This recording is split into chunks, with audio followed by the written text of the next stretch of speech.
What's up, everybody? Nick Powell's publisher of 1851franchise.com here with another episode of Meet the Zor. We're talking Hello Sugar coming up next. All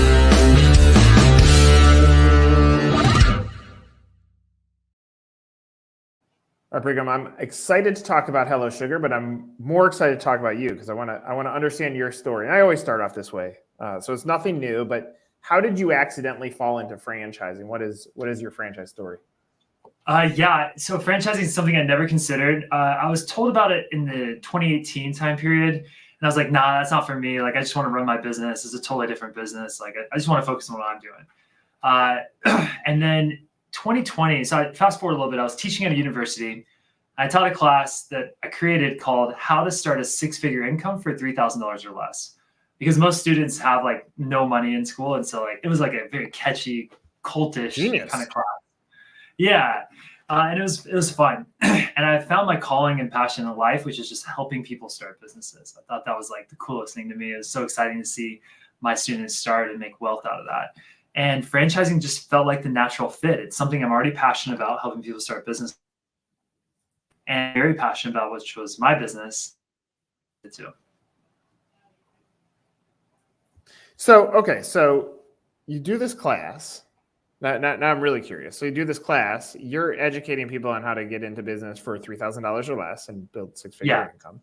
Obviously, franchising is far from that. And obviously, we've taken such a swing on the franchise fee that it kind of changes it. But two follow-up questions. One, have any of your students join the franchise? I'll start with that one. Yeah. So honestly, so in the very beginning, starting the franchise, a lot of students had interest in it. And it was something that happened post opening. So it wasn't students that were in my class. I didn't push this on anyone. I used my franchise and my company as a case study. And so they already were very intimately familiar with my company prior to the franchise going live. And I shared P&Ls and like the whole thing. And so once I announced on like social media that I was doing it, I had a lot of interest from students. And so the majority of my first franchisees were students. That's incredible. Okay, so now take me through the growth model. So obviously you're an entrepreneur even before you start this franchise. Do you start this as a one-off unit? What did that growth period look like? And then at what point do you decide to franchise it? Yeah. Okay. So this all started with a conversation. So back up, I'm running an ads agency and I had a large client in the diet and muscle space and they were selling ads online. I moved to Phoenix to work with them mainly full time. And I hated it. It was scammy. It was dishonest. It was like everything. I couldn't sleep well at night. So I was like, I know I got to get out of this, but I got to be able to like afford to get out of it, if you will. So I needed like $5,000 a month on the side. I was talking to a friend and my friend was like, oh, I had to pay $20,000 in taxes. And she was an esthetician. And I was like, $20,000 in taxes? Like, how much money did you make? She's like, oh, I think I made like $100,000 last year. And I'm like, $100,000? Like, that's a lot of money. Like, what do you do? And she's like, esthetician. And I thought like hair, like you don't make a lot with it. And then she's like, yeah, I wax. I was like, well, what does a wax cost? And she's like, $45 a Brazilian. Like, well, how many do you do an hour? She goes, I can do 4 an hour. And I'm like, good grief, you make more than a lawyer makes. And I'm like, this is insane. Like, how much does your product cost? And she's like, oh, it's like $3 a wax. And I'm like, what? Like, you're literally making more than a lawyer with 6 months education. This is insane. And I was like, well, how do you find clients? And she goes, oh, I just ran a Groupon. I was like, oh, okay, this is easier than I thought. And then she's like, I was like, well, how do your clients come back? She goes, well, every month hair grows back. So they just sign up to come back next month. It's just a monthly thing. And she wasn't in a beach town. She was in Utah. And I was like, well, this is really cool. So I invited her to come down to Phoenix. One of my advertising clients was a plastic surgeon who had a free room. So I opened up for $600 a month in a plastic surgeon office. I paid her to teach my first esthetician. And we just went to town and just started. And that was the initial insights. Okay, so flash forward. I'm gonna take the story way forward. Obviously, you make it sound so beautiful and so easy at the same time. When you're franchising a business, especially when there's fees and structure that come alongside it, you have to add a little bit more complexity back to it to show like here's all the infrastructure. And obviously skipping that whole process, like yours came out of a conversation, but then it took time to figure out how do you build the energy. When you're positioning this back to the franchisee, I'll say as an outsider, when I was looking at your story, I was like, you figured it out. You're taking the salon suites as a model. Same idea there. You're taking a room that you could break into business, and then you can open up a flagship, and here's how you can scale your business. But so two sides to that. How did you add the complexity into it to make it so that they're going to join with you versus staying independently?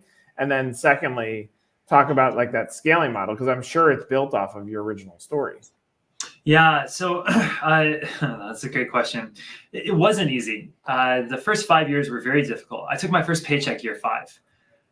And during the first 4 years, I just took everything I made and put it right back into business. So I scaled from 1 to 10 salons during that time. And we started in salon suites, which were these tiny one-room salon boutiques. Think like, you already know, but for your audience, like a WeWork, but in the salon space. There's just, you rent a room, you can rent it on a small basis, and fairly easy to start. I mean, I can build the room in a day or 2 and just get up and running. And because I was good at advertising, that was our secret sauce. So we ran some free bikini ads online, and then we connected them to our website and booking flow. And then that doubled my income when I started doing that. And then I was like, okay, I found the secret sauce. So then I built the business on this advertising platform of free to get in and then upsell them as they get in the door. And so coming to the franchise, you alluded to this, but there's a lot of complexity in organization and communication to franchisees of your business, things that I took for granted. And I think about it a lot like your house. Like, if I was to come over, Nick, your house is probably clean normally, but if I were to come over, or a friend were to come over, you would vacuum, you take the dishes out of the sink, you'd go to an extra level of cleanliness. And it's the same thing when a business franchises. Like, people are like, well, how do you hire? And I'm like, well, it's intuitive to me, but it's not going to be intuitive to you. So I need to create a protocol for this. And you do that every step of the way. And soon you start to see, because these new people coming in, like, where your weaknesses are, and you start to like flush those out as you start to build the business. All right. So today, one, I love that you have on your website, you said with 500 territories primed. So I love that. And then you talk about, we have 89 locations open. Yeah. Curious on a few things on those 89. Number of franchisees, and then the mix of more of the salon suite model versus the prototype model. Yeah, our initial macro strategy for 5 years is to build a bunch of suites across the country and then convert them over the long term into flagships. So I give every franchisee a 3-year window to convert it into a flagship, where they have to sell their business.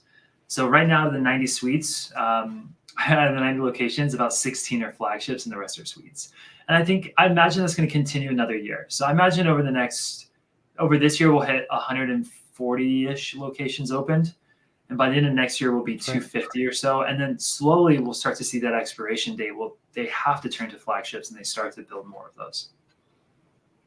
Okay. And so I'm looking at the costs, and it's interesting how you break down the profits as well. But yeah, what is the general cost to get in? And how are you disclosing that? Yeah, everything's disclosed. So one of the things that I worried the most about is getting sued.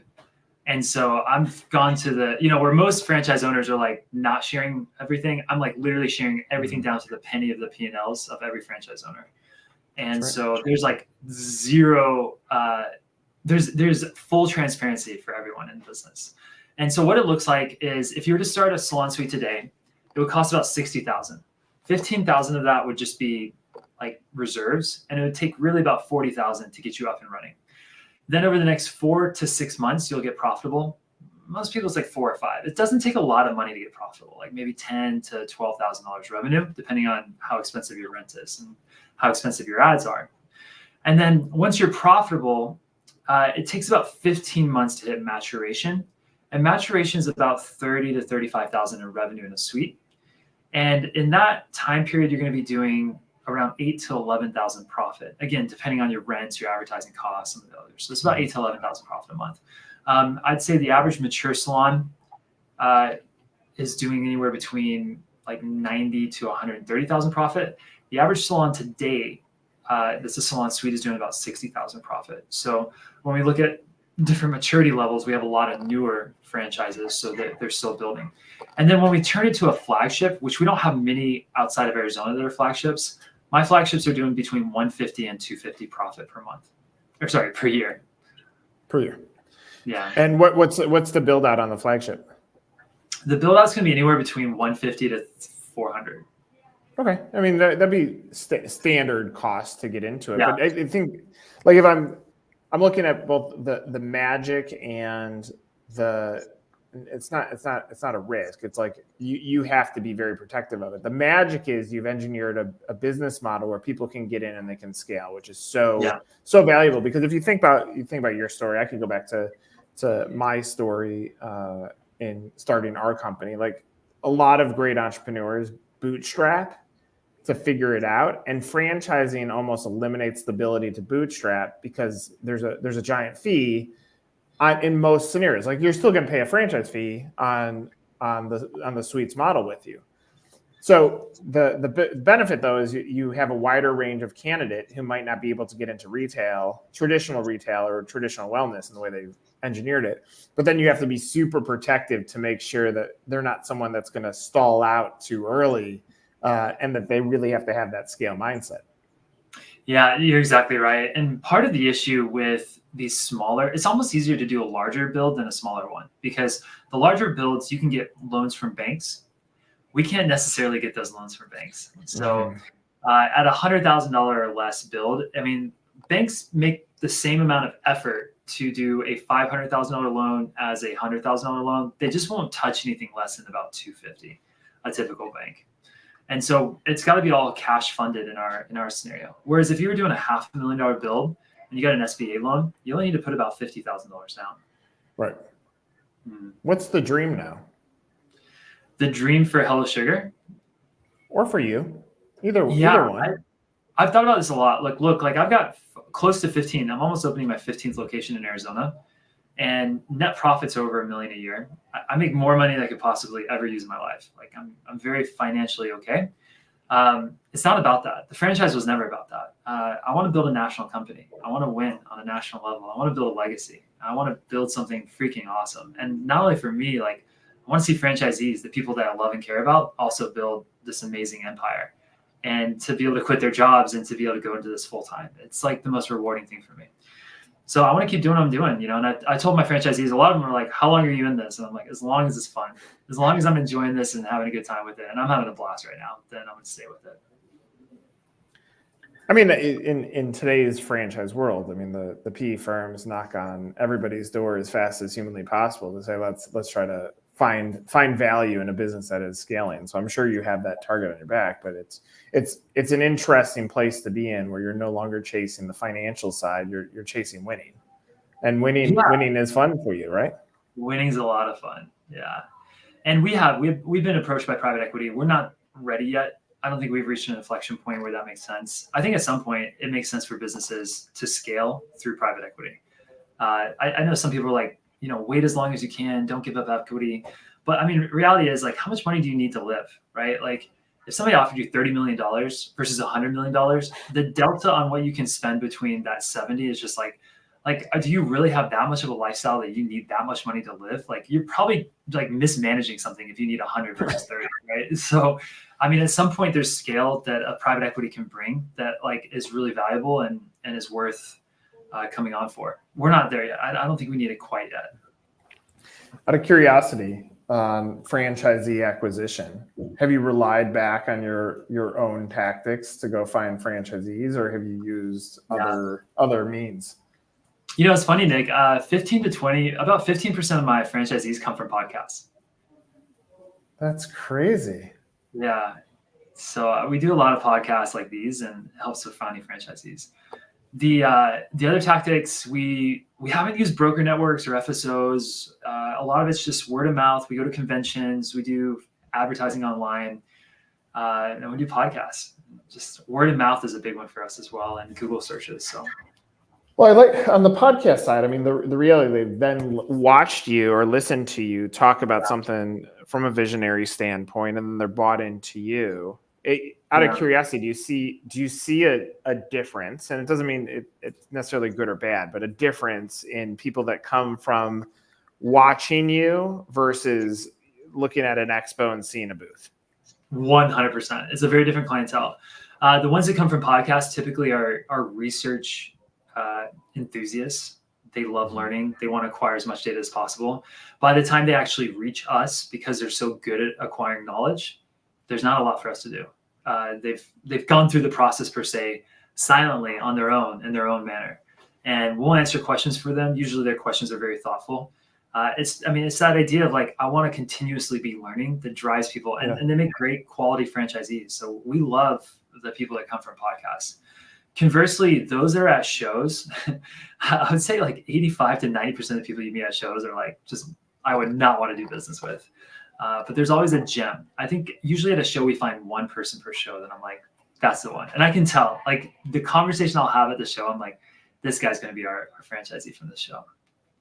Yeah, I mean, that's where the culture side is so essential to finding franchisee success. Mm-hmm. All right, so have you gone back and done your class again? Or are you still doing the class of 3,000 to 6 figures? It's a sensitive spot for me, Nick. Like, I want to so bad, but I've got a fiduciary duty to the franchise right now. And for me to do a class would be way too much of my time compared to what I need to put into the franchise. So, it's almost like not as a moneymaker, but it's almost like you should take the same franchise mentality and franchise that class. Cause I'm sure you had people that took it and got their brain understanding what is possible with a little bit of grit and hustle. And it should be the class that pays it forward. Like the next class should be taught by someone that listened to the advice and went and did it, Yeah, ironically, one of my students is now teaching the same class there, his own version of it, but he's now taking my spot for that. Awesome. Yeah.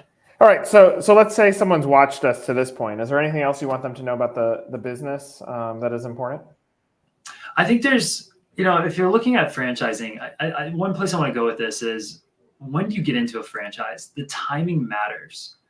And, it depends on your risk appetite of when you join a business. And you can think of franchisors in terms of maturity and risk. So the more mature the franchise is, the more doors it has opened, the less risky it is, but also the less opportunity for growth and profits because some of the best territories are already taken. On the other side of things, the earlier you get into it, the higher the risk. I think most franchises don't make it past 2 years. I mean, it's incredibly expensive to start a franchise. And most people don't know that. Like most people think, oh, they're starting a franchise, you're just rinsing and repeating the same business you already have, which was my understanding starting a franchise. It's completely false. There's so much money that needs to be spent and development into building a successful franchise, and it's incredibly difficult to do. So that first 1 to 2 years, if you're in and looking at a business during that time, you need to be asking yourself, will this business survive? And you're placing a bet on that, a really important bet, because you're putting money into this. Are the systems in place? Do they have the funding to make it through the first 2 years? And what are like my contingency options in that case? And Hello Sugar's at a really good time. We're now at year 3. We've got 90 doors behind us. I think we've made it past the, oh crap, are they going to survive stage, and into let's build this to a national scale. We're ready for all the growth we can get.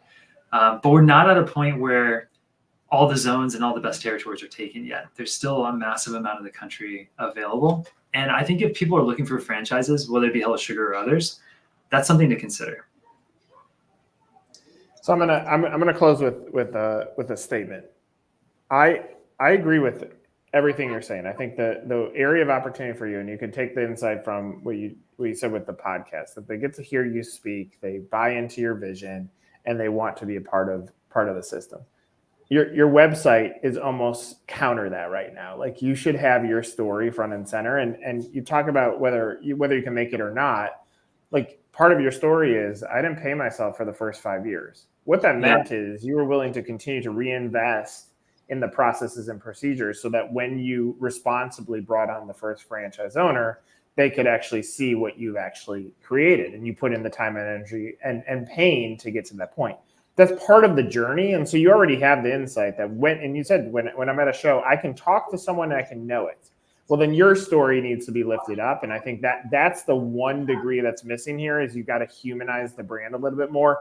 on the investment side. Not on the consumer side, it's a much different experience, but on the investment side, they're buying from you. And I would, if it were me, I would lift your story up front and center, right when you get there. Like this is good stuff. I love that. And I'd love to talk to you offline a little bit about that to get your insights on that. That's really good advice. Yeah, love it. Well, Brigham, thanks so much for sharing some of your story on this. This has been great. Obviously, you can find more information by going to your website or find you on LinkedIn, which tells another great story as well. Great stuff. So thanks for doing this. Another episode of Meet the Zor.